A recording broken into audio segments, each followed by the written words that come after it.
aí pessoal, beleza? Seja bem-vindo à nossa reunião de adoração online nesse domingo. Estou aqui, pessoal, no Warren Willis Camp, retiro de jovens, juvenis. Olha lá, os adolescentes todos aí brincando, se divertindo. Passei a semana aqui trabalhando e estou gravando o nosso culto, gravando o sermão, a nossa reflexão de hoje aqui, né? Clareou o dia, eu já tinha feito até uma introdução, mas estava muito cinzento, o sol saiu aqui, então resolvi fazer um outro aqui, tá?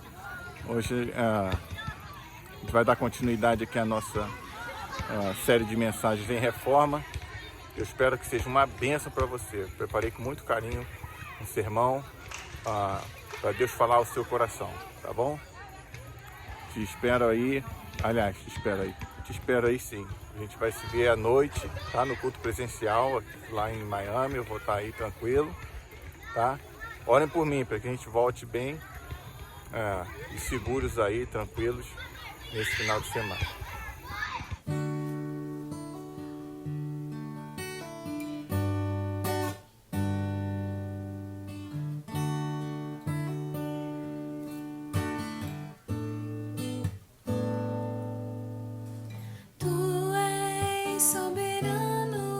Sobre a terra, sobre os céus, tu és Senhor absoluto. Tudo que existe e acontece, tu sabes muito bem. Tu és tremendo.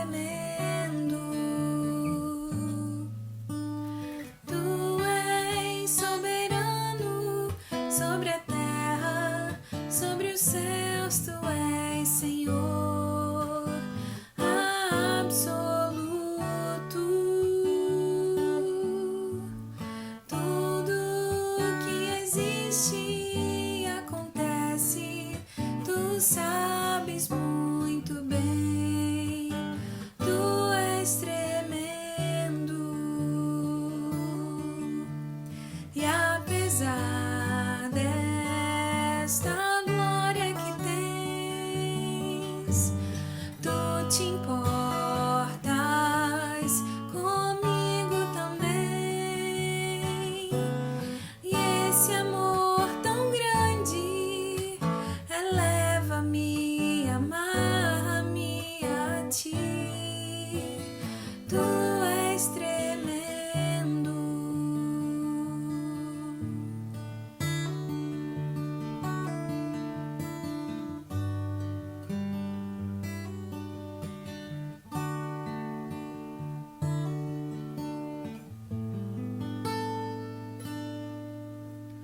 Tu és soberano sobre a terra, sobre os céus, tu és Senhor absoluto.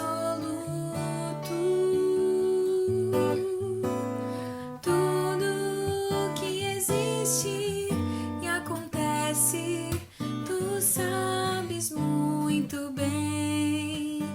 Tu és tremendo.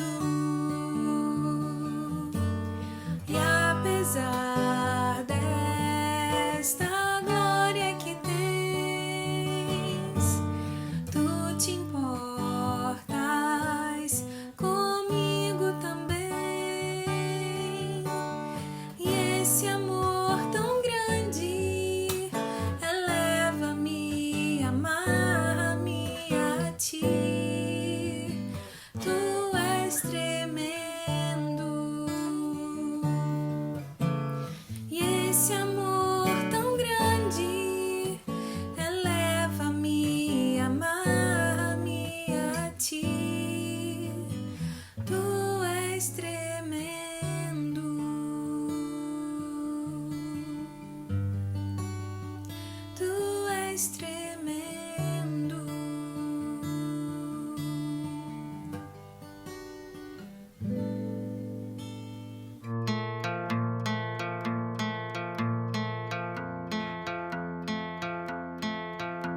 aí, pessoal, aqui é o quarto do acampamento onde eu tô. Como vocês já sabem, né? Mas acabei gravando a mensagem aqui no quarto. A luz não tá a melhor do mundo, mas vai dar pro gasto, tá certo? Bem, a gente tem falado na nossa série de mensagens em reforma, a gente já falou sobre checar o alicerce, sobre necessidade de trocar as partes que estão danificadas, né? E hoje a gente vai falar das partes que precisam ser reparadas, simplesmente, que não precisam ser totalmente transformadas, são reparos que a gente precisa fazer, ou seja, ajustes, né? Especialmente na nossa visão, no nosso entendimento de quem nós somos, de quem Deus é, de quem nós somos em Deus, de quem nós somos com Deus, tá certo?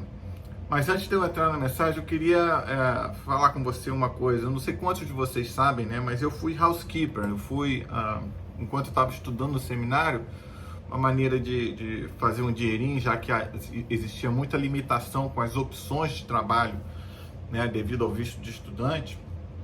Eu fui housekeeper. Eu trabalhei no hotel do seminário limpando o quarto, né? E basicamente a gente limpava o quarto, fazia cama, né? Limpava os móveis, aspirava o chão e limpava o banheiro. E foi muito interessante a minha jornada lá, minha temporada como housekeeper, porque a gente tinha um material muito básico. A gente no Brasil está acostumado a lavar, tudo lava, né? Joga água para tudo que é lado, esfrega. Mas eu vi que dá para limpar bem simples, com pouca coisa. Depende da qualidade, claro, do que você tem. Então, basicamente, o material básico que a gente tinha era a luva, os produtos químicos, esponjas, né? Aquela esponja amarelinha com verde, que é mais forte, e uns trapos, uns pedaços de pano, né? Para secar as partes que você molhava. Então, você espirrava assim, você tinha um químico que era um desinfetante antibactericida, né, para matar as bactérias, e um outro que era um Tough Tutti, que meio que derrete tudo. E você jogava aquilo assim, esfregava com a esponja e saía tudo que era sujeira. Impressionante. Depois jogava água, né, para limpar, e com um paninho você secava, porque afinal de contas ninguém quer entrar num quarto molhado, né? Você vem de um lugar, entra no hotel, tá tudo molhado, no banheiro. Não, a gente secava. Então, muito simples, muito legal. Mas de vez em quando é aquela coisa, né? Tem sempre aquela sujeirinha, aquela coisa que a galera capricha, e aí só isso não dá. Então a gente precisava daquela esponjinha mágica chamada Magic Eraser, que é uma benção, aquilo arranca tudo, nunca vi, aquilo é muito legal. E quando, obviamente, né, vou para casa com essa experiência de housekeeper, tem essa situação de vez em quando querer limpar banheiro, querer limpar as coisas, ver tudo limpinho. Só que a verdade é que o produto químico que a gente tem disponível no mercado é muito mais fraco. Então, às vezes, eu entro numa paranoia de querer limpar cada azulejo do banheiro, especialmente na área do box, né? E esfregar bem a banheira, especialmente porque a aluna toma muito banho de banheira, ela não gosta muito da ducha no rosto. Mas para ficar limpinho, às vezes a esponjinha verde não adianta. Tem que ser um produto mais forte com o Magic Eraser. E aí fica bem limpinho, do jeito que a gente gosta. Mas por que eu estou falando isso? Por que eu quero usar isso na mensagem de hoje como uma ilustração para a gente? Porque quando a gente limpa uma coisa bem limpinha, não necessariamente a gente muda aquela coisa, né? Ou seja, a gente está fazendo de certa maneira um reparo, a gente está tirando a sujeira, a gente está tirando o que a gente não quer, mas a gente não necessariamente está transformando aquilo. Então você tem uma banheira suja, faz o que você tem que fazer, joga o produto, esfrega, e a banheira suja se torna banheira limpa. Mas a banheira continua sendo banheira, compreende? Você pega uma cadeira, como até na introdução do nosso videozinho da série em reformas, tem um rapaz que pega uma cadeira no lixo e aí reforma aquela cadeira, ele pinta, né? Ele pinta, ele não transforma a madeira ali continua sendo madeira, ele lixa, tira a sujeira, apara as arestas, ele repara, né? E aí ele pinta, ele muda a cor, mas a cadeira continua sendo cadeira. Sei que não é o melhor exemplo do mundo, né? Mas foi o que me veio à cabeça para compartilhar hoje. Porque no processo de limpeza de um quarto é muito isso, é um reparo, né? De um banheiro. Muitas das vezes é o que a gente precisa. A gente já falou, né, que quando nós entramos nesse processo de reforma em nós mesmos, o principal elemento que ameaça, o principal prejuízo do nosso alicerce são as nossas crenças. Então, as nossas falsas crenças, né? O nosso alicerce são as nossas crenças. Tudo que a gente faz, como a gente se comporta, tudo que a gente defende, está relacionado com aquilo que a gente tem como valor, com aquilo que a gente acredita, né? Então, existem crenças, como a gente conversou, que precisam ser transformadas pela graça de Deus, renovação da nossa mente, como disse o apóstolo Paulo, e existem umas que é o que eu chamo de meias-verdades. Elas podem ser simplesmente purificadas, reparadas, limpas, transformadas, porque talvez você, talvez eu, talvez você e eu tenhamos uma imagem distorcida da fé, do relacionamento com Deus, de alguma coisa, né? Da maneira como nós devemos nos comportar ou nos deparar com as situações da vida. Então, às vezes a gente precisa de uma mudança que não é necessariamente uma substituição, é um reparo, é uma transformação de algo que já existe. Eu espero que você esteja conseguindo acompanhar e seguir, né? Mas é como eu falo, eu chamo de meia-verdade. Para mim é o pior perigo para a nossa sociedade hoje, são as meias-verdades. Político explora muito isso, as meias-verdades. Colocam certas situações que parece ser o que não é completamente. É meio assim, né? Então, eu não vou entrar nessa seara hoje não, tá? Então, o desafio, a questão para a gente é conseguir, então, em Deus, através da convivência com os irmãos, com as irmãs, através de conversa, através do relacionamento com Deus, da vida em oração, em jejum, em estudo da palavra, o desafio é que a gente consiga se reconhecer, se entender melhor, entender a nossa história e identificar essas meias verdades e transformar em verdades reais, verdades completas, ou como dizem alguns, verdade verdadeira, não é? Então, a única maneira de reparar uma falsa verdade é com a verdade, é confrontá-la com essa verdade que vem de Deus, como disse Jesus: conhecereis a verdade vos libertará, João 8:32. Bem, uma coisa importante, a gente tem uma noção aqui, que verdade é factual e é imutável. Verdade não é uma versão das coisas. Verdade é verdade. Ela é baseada em fatos. Ela não é baseada em coincidências. Verdade é algo concreto, baseado em fatos, tá? Porque senão vira só questão de opinião, de visão de mundo. E cada um pode ter sua opinião sobre qualquer coisa, mas tem opinião que é mentirosa. Quer ver? Vou dar um exemplo bem bobo. Eu sou botafoguense, torço pelo Botafogo. Obviamente, se eu for para o estádio, o jogo que eu quero ver é um jogo do Botafogo. Eu não tenho o menor interesse de ver Flamengo e Vasco jogando. Entendeu? Eu tenho vontade de ver Botafogo jogando. E não importa com quem. Não importa se é na segunda divisão, terceira, quarta, primeira ou no céu. Eu quero ver o Botafogo jogando, porque é o meu time. Eu gosto do Botafogo. Compreende? Agora, eu posso dizer que o Botafogo é o melhor time do Rio de Janeiro? Não posso. Se eu disser isso, é uma mentira. É mais do que uma falsa verdade. É uma mentira. Simplesmente não está baseado na realidade. O Botafogo está na segunda divisão. O Botafogo está cheio de dívida. Os jogadores do Botafogo não têm a qualidade de outros jogadores. Não é verdade? Você, por exemplo, o Flamengo tem o Gabigol. O Gabigol está na seleção brasileira. Então não tem como dizer, que eu nem sei qual o centroavante do Botafogo, dizer que é melhor que o Gabigol. Não é. Compreende? A verdade, ela é baseada em fatos concretos, em algo concretos. Por mais que eu goste de ver o Botafogo jogando, não importando se eu sei o nome dos jogadores ou não, eu não posso dizer que o Botafogo é melhor que o Barcelona. Compreende? Vou dar um outro exemplo ainda na seara do futebol. Falar os nomes de uns jogadores, atacantes, que vocês todos devem conhecer. Pelé, Romário, Ronaldo e Neymar.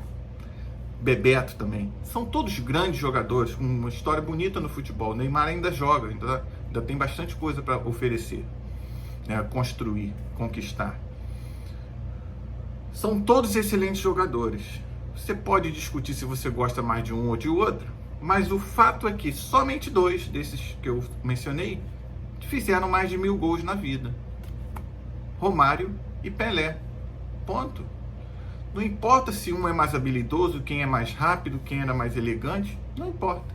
O fato é, dos melhores atacantes da história do Brasil, apenas 2 fizeram mais de 1000 gols. Romário e Pelé. Ponto. Então a verdade, nada pode mudar isso. Entendeu? Ninguém pode tirar do Pelé os mil gols que ele fez. Ninguém pode tirar do Romário os 1000 gols que ele fez. Entendeu? A verdade é baseada em fato e ela não muda. Ela é imutável. Tá bom?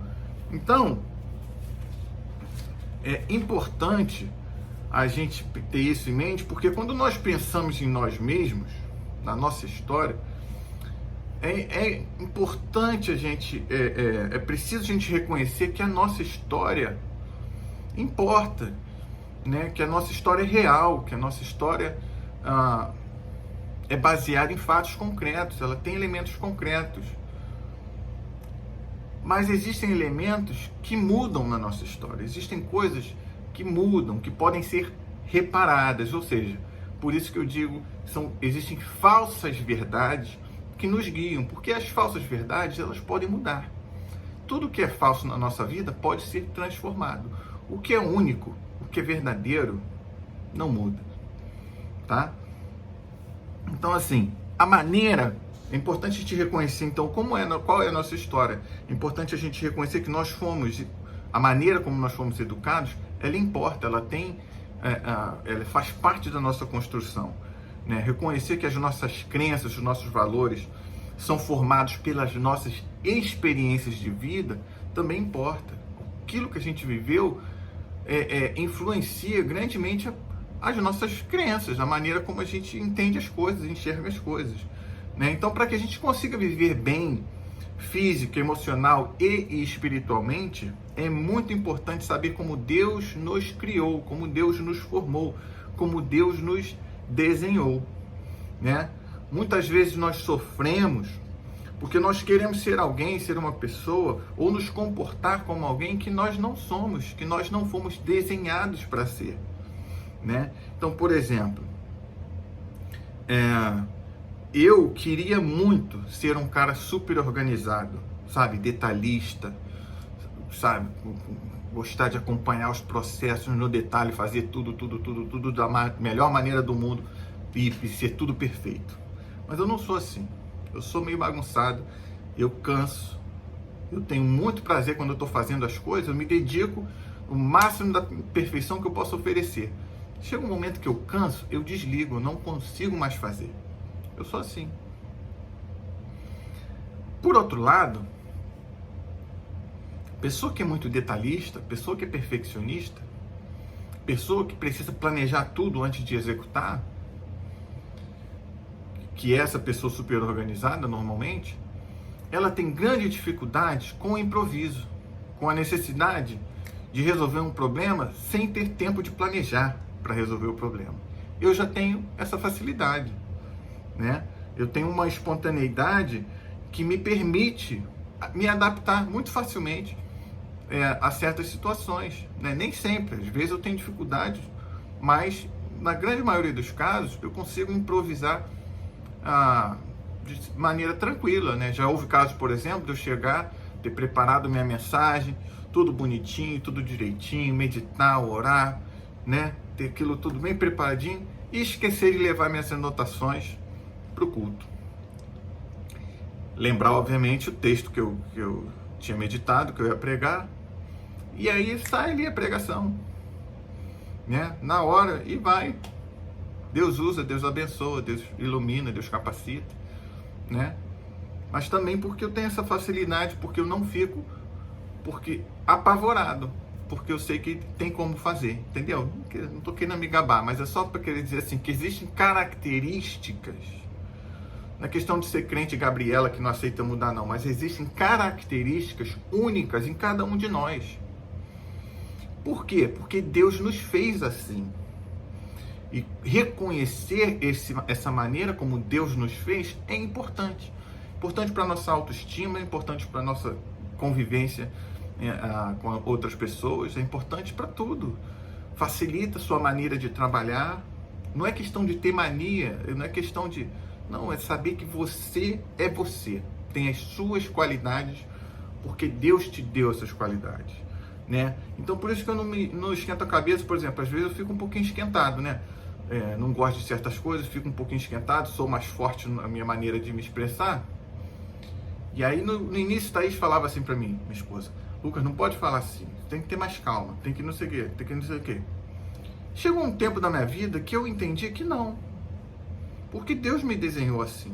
Deus me fez dessa maneira, porque em alguns momentos da vida é preciso que alguém com essa energia, com essa indignação, se posicione, se coloque.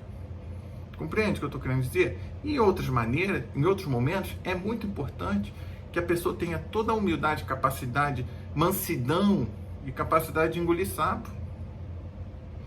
E ao saber que eu, por exemplo, tenho dificuldade de engolir sapo, me ajuda. Sabe?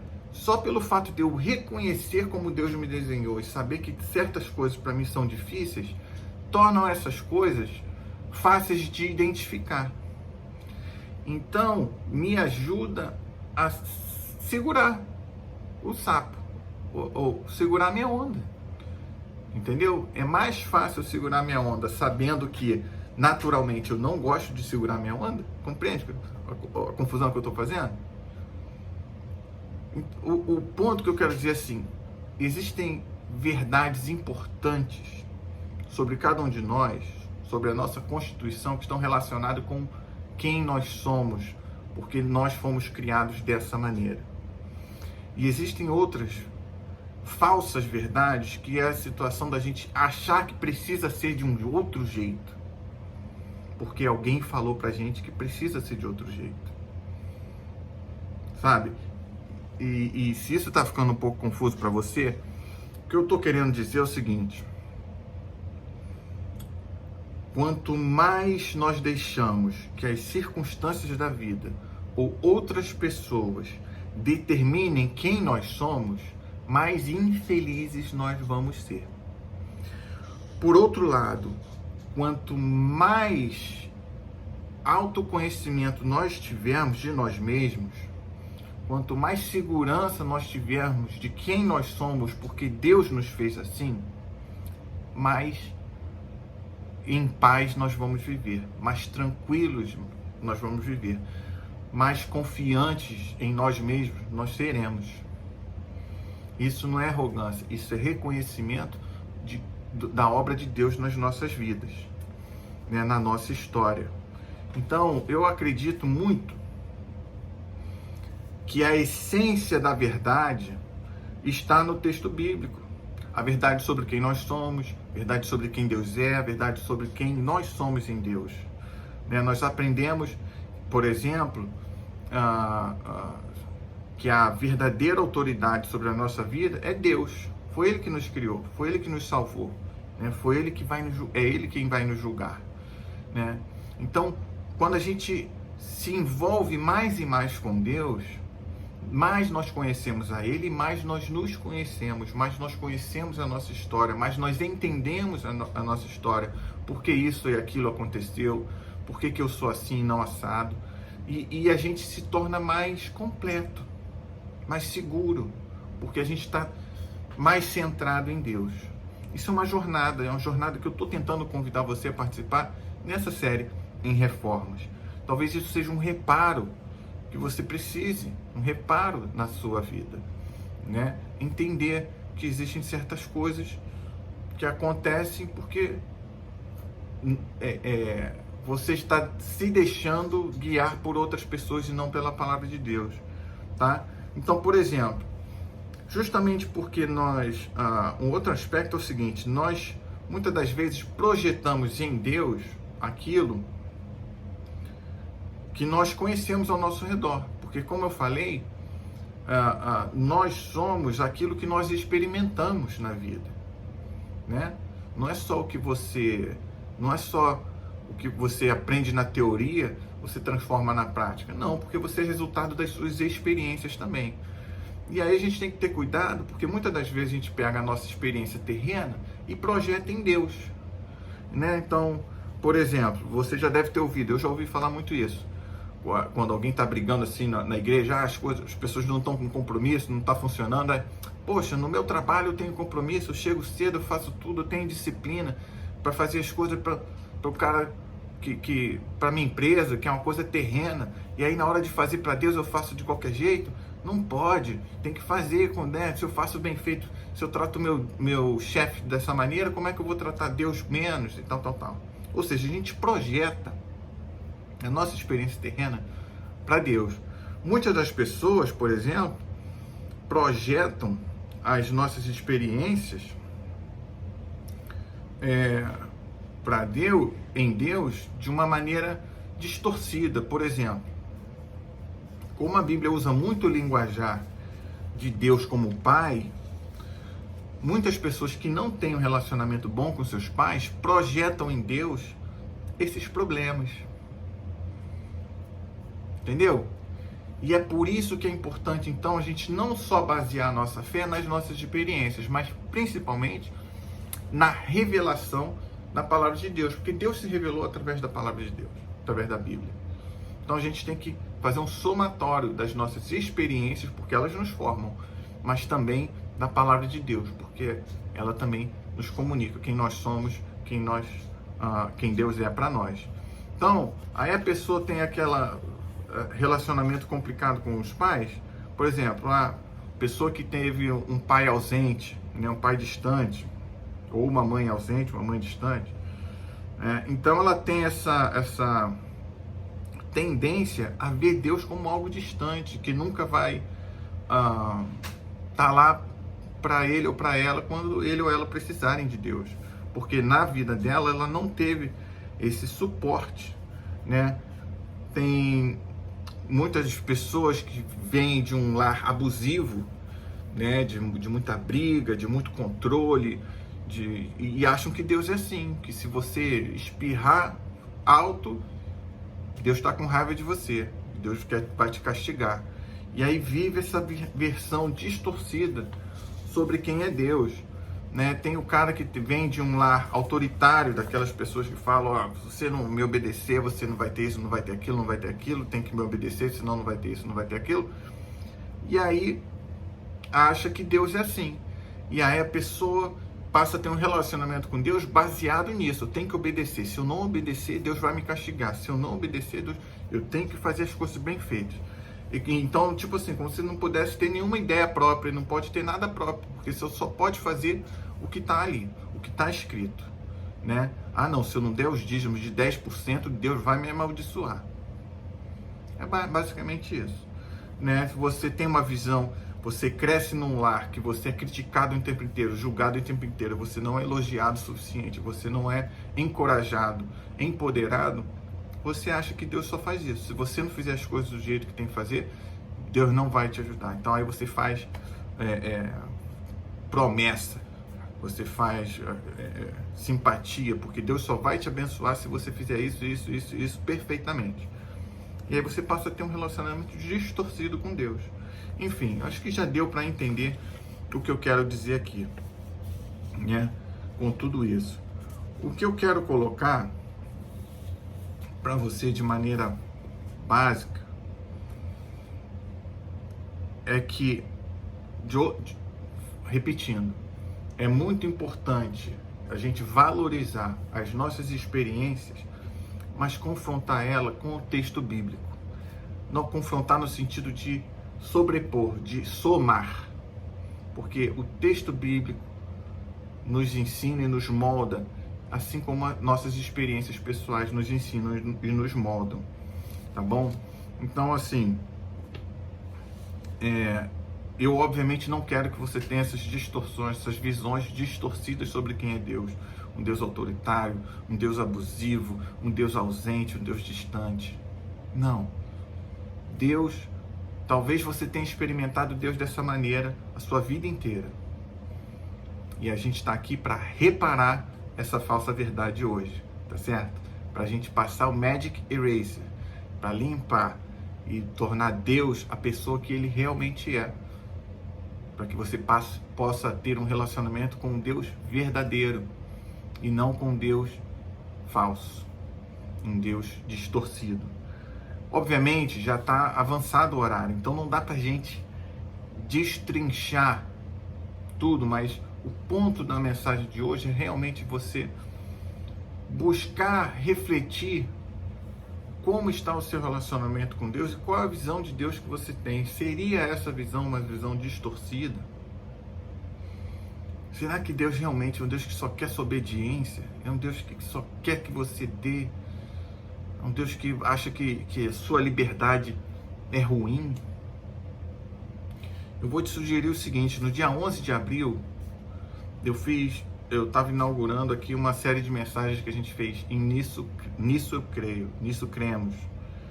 11 de abril, 12 semanas atrás. E a pregação foi basicamente sobre Deus Pai, sobre a natureza de Deus, Deus de relacionamento, né?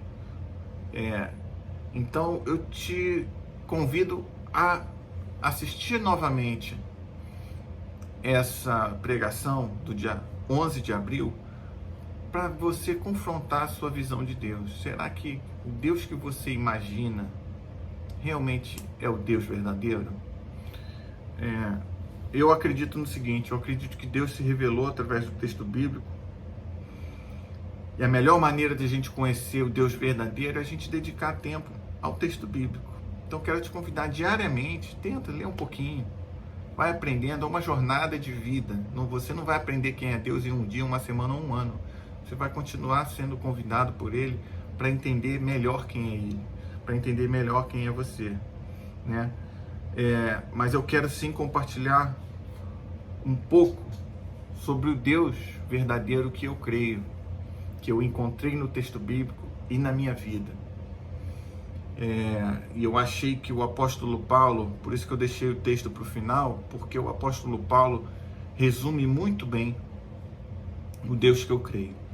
Ele diz aqui na carta aos Efésios, capítulo 1, versículo 3 ao 14, diz assim: todo louvor seja a Deus, o Pai de nosso Senhor Jesus Cristo, que nos abençoou em Cristo com todas as bênçãos espirituais dos domínios celestiais.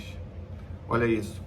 Mesmo antes de criar o mundo, Deus nos amou e nos escolheu em Cristo para sermos santos e sem culpa diante dele. Sem culpa diante dele. Deus não quer que a gente viva uma vida oprimida, sabe? Se sentindo culpado, tendo que agradar a Deus, senão Deus vai nos castigar o tempo inteiro. Deus nos amou e nos escolheu em Cristo para sermos santos e sem culpa diante dele. Ele nos chamou para si, para nos adotar como filhos por meio de Jesus Cristo, conforme o bom propósito de sua vontade. Deus assim o fez para louvor de sua graça gloriosa, que ele derramou sobre nós em seu Filho amado. A graça de Deus que está sobre nós todos os dias, todos os momentos da nossa vida, quer nós reconheçamos ou não. Ele é tão rico em graça que comprou nossa liberdade com o sangue de seu Filho e perdoou nossos pecados. Generosamente derramou sua graça sobre nós e com ela toda a sabedoria e todo entendimento. Agora Deus nos revelou sua vontade secreta a respeito de Cristo, isto é, o cumprimento de seu bom propósito. E o plano é este: no devido tempo, ele reunirá sob a autoridade de Cristo tudo o que existe nos céus e na terra. Além disso, em Cristo nós nos tornamos herdeiros de Deus, pois ele nos predestinou conforme seu plano e faz que tudo ocorra de acordo com sua vontade. O propósito de Deus era que nós, os primeiros a confiar em Cristo, louvássemos a Deus e lhes dessemos glória. Agora vocês também ouviram a verdade, as boas novas da salvação. E quando creram em Cristo, ele colocou sobre vocês o selo do Espírito Santo que havia prometido. O Espírito é a garantia da nossa herança, até o dia em que Deus nos resgatará como sua propriedade para o louvor da sua glória. Tremendo, né? Amém e amém. Essa é a palavra de Deus para você hoje, meu irmão e minha irmã. Deus nos amou antes de criar o mundo. Ele, mesmo antes, diz aqui, versículo 4, mesmo antes de criar o mundo, Deus nos amou e nos escolheu. Nos adotou como filhos, derramou sua graça generosamente. Deus é generoso, sabe? Ele nos revela, ele se auto-revela, ele é um Deus presente, ele é um Deus conosco, é um Deus que quer estar perto de nós. Sabe, eu costumo dizer, eu encerro aqui, que Deus sabia que havia 99% de chances da humanidade pecar, da humanidade errar e se afastar dele, da humanidade abandonar o seu Criador. Ele sabia. E por isso mesmo, ele já tinha um plano, mesmo antes de criar o mundo, nos amou e nos escolheu em Cristo. Ele já tinha um plano de salvação pronto. Ele já tinha um plano de que o Filho seria encarnado para viver, para morrer e para ressuscitar por mim e por você. Deus nos amou antes de criar o mundo. Isso é tremendo. Isso é tremendo, e minha oração é que o Espírito Santo fale ao teu coração para que você consiga entender a dimensão disso. Deus te amou antes de que qualquer coisa fosse criada. Deus não é um Deus abusivo, Deus não é um Deus controlador. Deus sabe que a gente erra. E é por isso que Ele nos levanta. Ele sabe que a gente cai. E Ele não desiste de nos levantar. Deus é amor antes de qualquer coisa. Amor incondicional. E talvez você esteja perguntando, mas pastor, puxa vida, se Ele sabia 99% de chances de errar, de cair, de pecar, para que Ele fez então? Não fizesse. Sabe por quê? É que Deus não poderia, olha o que eu estou falando, hein? Deus não poderia te amar como Ele te ama sem te dar liberdade. Deus não poderia amar Adão e a Eva como Ele amou sem dar liberdade do pecado. O amor sem liberdade é abuso. Deus nos ama de tal maneira que Ele quer que nós tenhamos a liberdade de vivermos com Ele ou não. Ele nos deixa escolher.